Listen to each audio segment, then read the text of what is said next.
South আফ্রিকার বিরুদ্ধে test series হারার পরে এবার ওডিআই সিরিজও হেরে গেলাম নিউজিল্যান্ডের কাছে।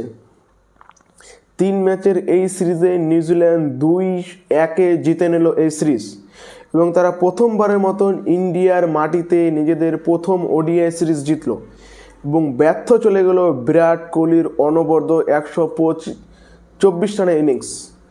একমাত্র বিরাট কোহলি ছাড়া আর কোনো ব্যাটসম্যানই দাঁড়াতে পারল না আজ নিউজিল্যান্ডের বোলারদের সামনে, যেখানে নিউজিল্যান্ড প্রায় সি টিম নিয়ে এসেছিল, বোলিং ইউনিট একেবারেই নতুন ছিল। এই বোলারদের সামনেই আমরা আজকে দাঁড়াতে পারলাম না এবং ম্যাচটি হেরে গেলাম। শুধুমাত্র বিরাট কোহলি ছাড়া আর কোনো ব্যাটসম্যান দাঁড়াতে পারলো না আজকের এই ম্যাচ এবং সত্যিকারে এটা হতাশাজনক এবং নিরাশাজনক।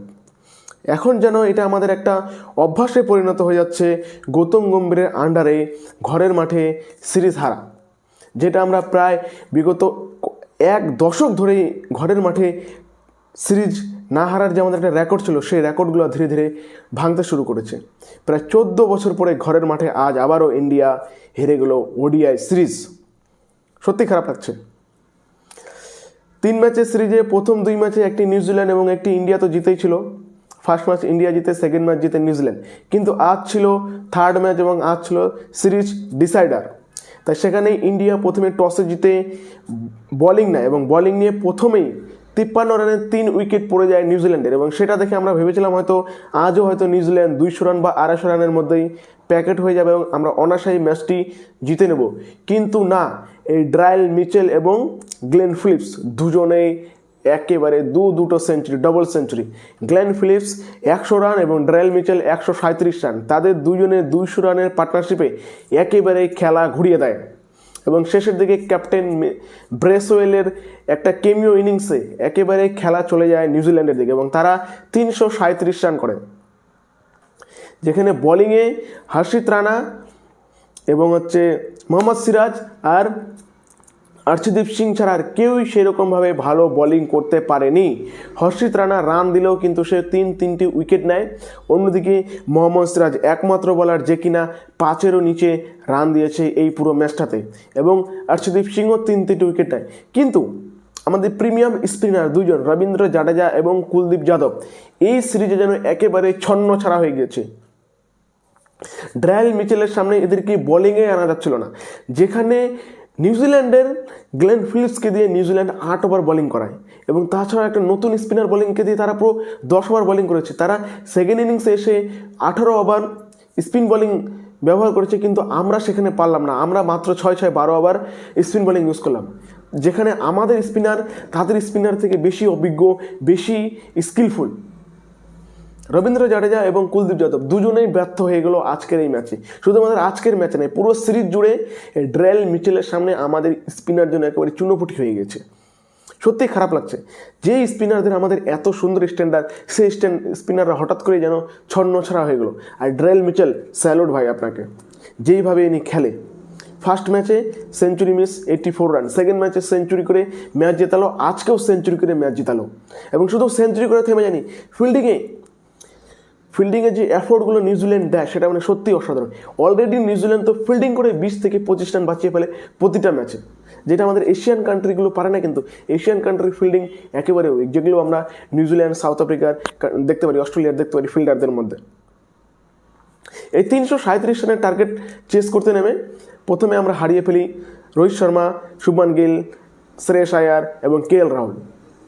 প্রথম 74 রানের মধ্যে আমাদের 4-4টা উইকেট পড়ে যায়, মেন উইকেট, এবং এরপরেই তো আসে আমাদের অলরাউন্ডার, শুধুমাত্র বিরাট কোহলি একা টিকে থাকে এবং বিরাট কোহলি প্রথমে একটা পার্টনারশিপ করে সেখানে নীতিশ কুমার রেড্ডির সাথে, যেখানে নীতিশ কুমার রেড্ডি একটা হাফ সেঞ্চুরি করে এবং পরে একটা 99 রানের পার্টনারশিপ করে হর্ষিত রানার সাথে। দুটো পার্টনারশিপই হয় কিন্তু লোয়ার অর্ডার ব্যাটসম্যানদের সাথে, যেখানে নীতিশ কুমার রেড্ডি এবং হর্ষিত রানা। মিডিলে আবার ব্যর্থ হয়ে যায় রবীন্দ্র জাডেজা, যে রবীন্দ্র জাডেজার উপরে কিন্তু আজকে অনেক বেশি দায়িত্ব ছিল এবং অনেক বেশি ভরসা দেখাচ্ছিল টিম ইন্ডিয়া, কারণ আজকে রবীন্দ্র জাডেজার দরকার ছিল, কিন্তু সেই রবীন্দ্র জাডেজা ব্যর্থ হয়ে যায়। মানে উপরে টপ 4 ব্যাটসম্যান, 4টা ব্যাটসম্যানই ফেল, সেখানে শুভমান গিল, সেখানে রোহিত শর্মা, সেখানে শ্রেয়স আয়ার, সেখানে কেএল রাহুল, 4জনই ফেল। কিন্তু সবথেকে বড় প্রশ্ন সেটা হচ্ছে শুভমান গিলের উপরে সবথেকে বড় প্রশ্নটা এখন আসা উচিত। সে অস্ট্রেলিয়ান সিরিজে ফেল, সে এশিয়া কাপে ফেল, সে এখানেও ফেল, তারপরেও তাকে হচ্ছে হোয়াইট বলে ক্যাপ্টেন্সি দেওয়া হয়েছে, বিশেষ করে ওডিআই ক্রিকেটে। এই জিনিসটা কিন্তু ভাবা উচিত, আমাদের এখনো পর্যন্ত বিবেচনা করা উচিত। শুভমান গিল একবারও আমাদের কিন্তু সংকট মোচন হয়ে দাঁড়াতে পারেনি, একবারও টিমকে খারাপ অবস্থা থেকে বের করতে পারেনি। শুভমান গিলের এই ব্যর্থতা, শুভমান গিলের কিন্তু দায়িত্বটা এখনো নিতে পারছে না। আজকে যেখানে শুভমান গিলকে দরকার ছিল দাঁড়িয়ে থাকা, কারণ সে ক্যাপ্টেন, তাকে সেখানে দাঁড়িয়ে থাকা দরকার ছিল, কিন্তু সে পারেনি, সে আজকেও ব্যর্থ হয়েছে। একমাত্র বিরাট কোহলি, হর্ষিত রানা এবং নীতিশ কুমার রেড্ডি, এই তিনজনে আজকে হচ্ছে ম্যাচটাকে এত দূর এনেছে। তা না হলে আমরা ম্যাচ তো প্রথম 15 ওভারে হেরে গিয়েছিলাম, সেখান থেকে ম্যাচটাকে এতটা কন্টেস্ট করেছিল, সত্যি অসাধারণ। কিন্তু হর্ষিত রানার কাছে আমরা সবাই ক্ষমা প্রার্থী। হর্ষিত রানাকে নিয়ে আমরা যেভাবে ট্রোল করেছি, যেভাবে আমরা হর্ষিত রানার নিয়ে সোশ্যাল মিডিয়াতে ট্রোল করেছি, সোশ্যাল মিডিয়াতে হর্ষিত রানাকে কথা বলেছে মানুষজন, সে হর্ষিত রানা কিন্তু প্রমাণ করলো আজকে। শুধুমাত্র আজকে না, ফার্স্ট যে ওডিআই ম্যাচটা আমরা জিতেছিলাম সেখানেও হর্ষিত রানার অবদান অনেক বেশি ছিল, প্রায় তিনি 22 থেকে 25 রান করেছিল সেখানে। এবং সেখানে হর্ষিত রানা যদি না টিকতো তাহলে সেই ম্যাচটাও কিন্তু আমরা হারতাম এবং সিরিজটা আমরা হোয়াইট ওয়াশ হয়ে যেতাম। সেখানেও ম্যাচটা জিতেছে হর্ষিত রানা। বলিংয়ে 3 উইকেট, ব্যাটিংয়ে 50+ স্কোর, আর কি লাগে একটা প্লেয়ার থেকে। অসাধারণ ব্যাটিং করেছে, অসাধারণ বোলিংও করেছে। একটু ইকোনমিক্স, কারণ সে হচ্ছে চান্স নেয়, উইকেট নেওয়ার চেষ্টা করে, তার জন্য সে হচ্ছে ইকোনমিক্স, মানে বল বাঁচতে চায় না, সে উইকেট নেওয়ার চেষ্টা করে, সে অ্যাটাক করে, আর যারা অ্যাটাক করে তাদেরকে কিন্তু মারবেই। কিন্তু অন্যদিকে কিউইদের সত্যিকারেই কিউইদের এই পারফরমেন্স দেখে অবাক হয়ে যাচ্ছে, অবাক। কিউইর একটা সি টিম বা বি টিম, কিউই যে নিউজিল্যান্ডের বোলিং ইউনিট কিন্তু একেবারেই নতুন। ক্রিস্টান ক্লার্ক, ফক্স সবাই নতুন, একেবারে নতুন। শুধুমাত্র একমাত্র অভিজ্ঞ বলার ছিল, সেটা হচ্ছে কাইল জেমিসন। তাছাড়া কিন্তু কেউ এখানে কোনো এক্সপিরিয়েন্সওয়ালা বলার ছিল না।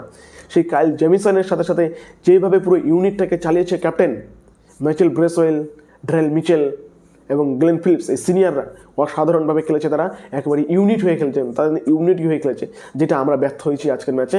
এবং পুরো সিরিজটাতেই আমরা একবারে পথে হয়ে গেলাম এবং সিরিজটা হেরে গেলাম। এটা আমাদের জন্য সত্যিকারে ভাবার বিষয়, কারণ আমাদেরকে এখন বিবেচনা করতে হবে আমাদের কোথায় ভুলটা হচ্ছে। টেস্টে হারলাম সাউথ আফ্রিকার কাছে, ওডিআইতে হেরে যাচ্ছিলাম, এবার হচ্ছে নিউজিল্যান্ডের কাছে হেরে গেলাম। মানে কি হয়ে গেল, হঠাৎ আমার হয়ে গেল কি, আমরা একের পর এক ম্যাচ ঘরের মাথাতে হেরে যাচ্ছি। এই ইন্ডিয়াকে আসার আগে কাঁদে সেনা দলের যারা আছে, New Zealand, south Africa, Australia, England, এরা খেলতে আসলে কাঁদতো একটা সময়, তারা এসে হারিয়ে চলে যাচ্ছে। 2024 আসলো, 2024 এসে টেস্টে আমাদেরকে হোয়াইট ওয়াশ করে চলে গেলো নিউজিল্যান্ড, এবং এবার ওডিআইতে অসাধারণ ক্রিকেট খেলছে নিউজিল্যান্ড, একবারে ইউনিটিভাবে খেলছে। কিন্তু ব্যর্থ চলে গেলো আমাদের বিরাট কোহলির এই সেঞ্চুরিটা। যাই হোক, এর আগের ম্যাচে বিরাট কোহলি সেঞ্চুরি করতে পারেনি, 93-তে আউট হয়ে গেছিলো, কিন্তু আজকে সেটা পূরণ করেছে এবং দর্শকদের একটু হলেও শান্তি লেগেছে। ম্যাচটা হারার পরে বিরাট কোহলির সেঞ্চুরিটা দেখা বলে একটু হলেও ভালো লেগেছে, একটু হলেও আত্মাটা শান্তি লেগেছে। কারণ বিরাট কোহলি শুধুমাত্র এখন একটাই ফরম্যাট খেলে। আমরা সেলফিশ হয়ে যাচ্ছি, কিন্তু কিছু করে নাই। বিরাট কোহলি এখন একটাই ফরম্যাট খেলে ইন্ডিয়ার হয়, আর সেই ফরম্যাটটাকে আমরা চাই উপভোগ করতে। সেই ফরম্যাটটা আমরা চাই বিরাট কোহলি 101টা সেঞ্চুরি করুক। যেহেতু আজকে 85 হয়ে গেছে, আর 15টা সেঞ্চুরি লাগে, সেদিনে ওটা যদি হয়ে যেত তাহলে আজকে 86 হয়ে যেত। অসাধারণ খেলা খেলেছে বিরাট কোহলি, কিন্তু বিরাট কোহলির সাপোর্টে যদি একজন থাকতো তাহলে ম্যাচটা কিন্তু আজকে আমাদের ছিল। এই ম্যাচটা বিরাট কোহলি বানিয়ে দিয়েছিল, বিরাট কোহলি হর্ষিত রানা কিন্তু বানিয়ে দিয়েছিল ম্যাচটা। হর্ষিত রানা সেই মুহূর্তে যদি আউটটা না হতো তাহলে হয়তো এই ম্যাচটা আমরা জিততে পারতাম এবং সিরিজটাও আমাদের হতো। কিন্তু সেখানে ব্যাটিং ব্যর্থতা, বোলিং ব্যর্থতা না, ক্যাপ্টেন্সি ব্যর্থতা বলা চলে সেখানে, শুধুমাত্র বোলিং ব্যর্থতা না, কারণ ক্যাপ্টেন্সি পারছিল না সেখানে, শুভমান গিল হচ্ছিল না, শুভমান গিলের দ্বারা বোলিং ইউনিট চালাতে পারছিল না। যেখানে নিউজিল্যান্ড গ্লেন ফিলিপসকে দিয়ে 8 ওভার বোলিং করালো, একবার ভেবে দেখো, তাও কি আবার সেকেন্ড ইনিংসে, যেখানে ডিউ আসে, বর্তমানে তো ডিউ আসে ইন্ডিয়াতে, এখন তো ঠান্ডার সিজন, সেখানে নিউজিল্যান্ড গ্লেন ফিলিপসকে দিয়ে 8 ওভার বোলিং করালো, কিন্তু আমরা পারলাম না। আমাদের দুজন premium spinner bowler Ravindra Jadeja, Kuldeep যাদবে একজনের স্পেল পূরণ করতে পারলাম না, দুজন মিলে মাত্র 6 ওভার করে 12 ওভার বোলিং করলো। এটাই হয়তো আমাদের ব্যর্থতা, এটা হয়তো আমাদের প্ল্যানের ভুল। আমরা ভুল করেছি, আমরা ক্রিকেটটা খারাপ খেলেছি, নিউজিল্যান্ড ক্রিকেটটা ভালো খেলেছে, তাই নিউজিল্যান্ড এই ম্যাচটা